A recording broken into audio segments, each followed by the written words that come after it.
ذکر لا الہ الا اللہ کو اگر ہم افضل ذکر کہتے ہیں تو اس کے پیچھے ایک خاص راز ہے۔ ایک تو یہ سلطان اذکار بھی اس کو کہا جاتا ہے، اور نفی اثبات کی وجہ سے اس کو ایک خاص اہمیت حاصل ہے۔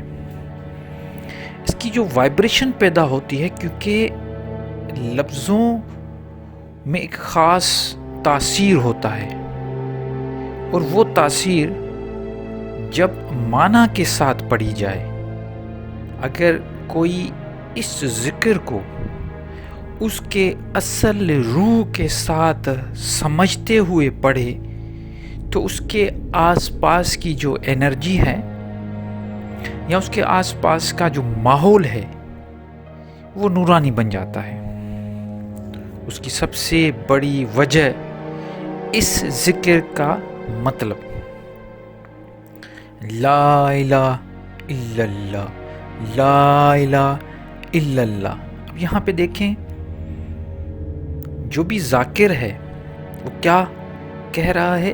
لا الہ الا اللہ۔ تو نفی بھی ہے، اثبات بھی ہے۔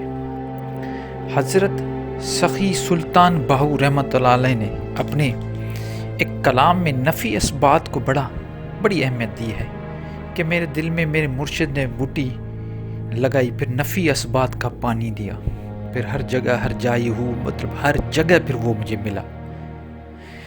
نفی اثبات کہتے ہیں کہ کسی چیز کی پہلے نفی کرنا، انکار کرنا، پھر اثبات کا مطلب ہے اقرار کرنا۔ کسی محبوبہ کے سامنے جا کر یہ کہنا کہ میں کسی کو پسند نہیں کرتا، میرا کسی سے میری محبت نہیں سوائے تیرے۔ اب یہاں پہ کیا، پہلے اس نے انکار کیا، اس کے بعد اقرار کیا۔ تو یہ افضل ذکر لا الہ الا اللہ کی خاصیت ہے کہ پہلے انکار ہے، دنیا کے سارے جھوٹوں خداؤں کی انکار، جھوٹے سارے خدا سب کا انکار ہے کہ کوئی الہ نہیں ہے الا اللہ، سوائے اللہ کے۔ اب یہ نفی اثبات سوچ کے اگر آپ کریں گے، کیونکہ لوگ تو بچپن سے ہی ہم مسلمان یہ ذکر کرتے آ رہے ہیں کیونکہ یہ ذکر افضل ہے، لیکن اس کے اثرات اتنے خاص ظاہر اس لیے نہیں ہوتے کہ ہم سمجھ کر نہیں کرتے۔ اگر آپ اس کی میننگ سمجھ کر جب بیٹھیں گے، اب آپ نے نیت باندھ لی کہ میں جو اظہار کروں گا وہ نفی اثبات کا ہوگا، وہ یہ ہوگا کہ پہلے کچھ نہیں، اس کے اور کسی بھی خدا کا انکار کر کے صرف اللہ کی بات کرنا۔ حضرت کبیر داس رحمۃ اللہ علیہ نے فرمایا، جب میں تھا تو ہری نہیں، جب ہری تو میں نہیں۔ ہری کہتے ہیں خدا کو، اللہ کو۔ جب میں تھا تو ہری نہیں، جب ہری تو میں نہیں، جب میں ہوں تو ہری نہیں، اور ہری ہے تو میں نہیں۔ پریم گلی اتنی ساکری، پریم گلی اتنی ساکری مطلب اتنی چھوٹی ہے، تاما دو نہ سمائے، اس میں دو آئے گا ہی نہیں، ایک ہی آئے گا، یا تو یا میں۔ تو تو ہے تو میں نہیں، میں ہوں تو تو نہیں۔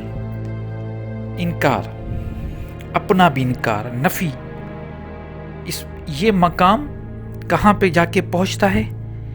یہ بقا اور فنا کا مقام، مطلب خود کو فنا فی اللہ کر دینا، اپنی نفی کر دینا۔ انسان تو دوسروں، اس لا الہ الا اللہ میں جب ہم ذکر کرتے ہیں تو دوسرے خداؤں کی نفی کرتے ہیں، لیکن اس سے بھی جو آگے ایک مقام آتا ہے وہ یہ آتا ہے کہ جب یہ ذکر انسان یہ سوچ کے کرتا ہے کہ کچھ بھی نہیں، لا موجود الا اللہ، کوئی کچھ موجود نہیں سوائے اللہ کے سوائے، اللہ کے سوائے کوئی بھی موجود نہیں، جہاں پہ بھی نظر پھیرتا ہوں وہی وہ نظر آتا ہے۔ یہ اصل لا الہ الا اللہ کا اصل تاثیر یہ دیتا ہے۔ اس کو کرنے کے لیے میں آپ کو ایک طریقہ بتا دیتا ہوں۔ پہلے تو نیت کرنی ہے، سمجھنا ہے۔ جیسے آپ نے سمجھ لیا کہ اصل لا الہ الا اللہ کا مطلب کیا ہے۔ اب وہ سمجھ ذہن میں رکھ کے، وہ نیت باندھ کے، آپ دن کے کسی بھی سے بہتر یہ ہے تہجد کا ٹائم اچھا ہے، اور اس کے بعد آپ رات کے ٹائم پہ جو بھی سکون والا ٹائم آپ کو محسوس ہو، جس میں آپ کو یہ لگے کہ سکون والا ٹائم ہے، کوئی ڈسٹربنس نہیں، آواز مطلب جیسے میں کہتا ہوں کہ ایک نوائز پالوشن بھی نہ ہو، اور آپ کے آس پاس کے ماحول میں خوشبو بھی لگی ہو، ایسا نہ ہو کہ آپ کو بدبو آ رہی ہو، خوشبو ہو، صاف ستھرا ماحول ہو، کپڑے جو آپ کو پہنے ہوئے ہیں صاف ستھرے ہو، پاک جگہ بھی وہ پاک ہو، یہ ساری چیزیں آپ کو خود کرنی ہے۔ اس کے بعد آپ کو بیٹھنا ہے، آپ الٹی پلٹی مار کے بیٹھے ہیں، آپ عطیات کی صورت میں بیٹھے ہیں، آپ بدھا کے اسٹائل میں بیٹھے ہیں، آپ مراقبے کی اسٹائل، کسی بھی طریقے سے بیٹھے ہیں، یہاں تک کہ ایک مطلب نیند کی حالت میں، جیسے ایک شیش آسن کہتے ہیں اسے، شاید شیش آسن کہتے ہیں، کہ اس آسن میں بھی آپ بیٹھ سکتے ہیں، مختلف طریقہ کار ہیں، اس میں آپ بیٹھ جائیں۔ تو اس میں یہ ہوگا کہ آپ سکون سے جب بیٹھیں گے تو آپ کی نیت یہ ہوگی، اور پہلے آپ اپنی ایک سانسوں کی ایکسرسائز کریں گے۔ پہلے سانس، آپ جب سانس لیں گے، سانس چھوڑیں گے، تو یہ پہلے ایک جیسے کوئی چیز اسٹارٹ کرنے سے پہلے جیسے ہوتا ہے، یہ آپ کریں گے تاکہ آپ کا تھوڑا جو مائنڈ ہے اور آپ کا من جو ہے وہ سکون میں آ جائے۔ اس کے بعد آپ سلولی لا الہ الا اللہ، لا الہ، اس میں یہ ہوگا کہ لا الہ الا اللہ، جب آپ سانس لیں گے تو کہیں گے لا الہ، چھوڑیں گے تو الا اللہ۔ اب اس میں الٹا بھی ہوتا ہے کہ جب لیں گے تو الا اللہ، چھوڑیں گے تو لا الہ۔ یہ دونوں طریقے ہیں، آپ کو جو ایزی لگے وہ کریں، آنکھیں بند کریں، تصور کسی چیز کا نہ کریں، بس یہ سوچیں کہ میں اکیلا اور یہ کائنات۔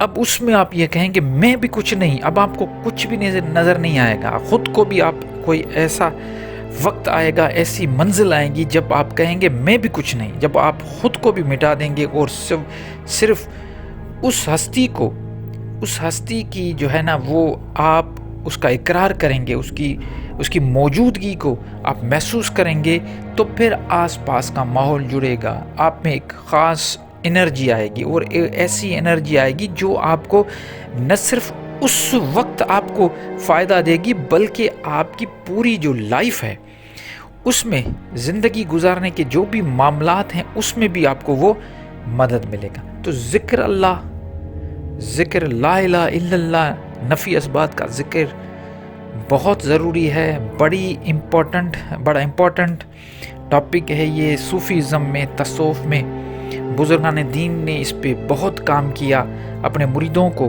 یہ ذکر دیا۔ میں بھی آپ کو یہ کہنا چاہتا ہوں کہ دن میں کوئی بھی ٹائم نکالیں، کوشش کریں 5-10 منٹ اللہ کا ذکر کریں، اور اللہ کا ذکر صرف اس لیے نہ کریں کہ آپ کو کچھ چاہیے، یا آپ کا کوئی مطلب نکالنے کے لیے، کوئی کام نکالنے کے لیے اللہ کا ذکر کر رہے ہیں، نہیں، آپ اللہ کا ذکر صرف اس لیے کریں کہ وہ ہستی اس ذکر کے لائق ہے۔ الحمدللہ رب العالمین، ساری تعریفیں اللہ کی جو اس پورے عالم کو پالنے والا ہے۔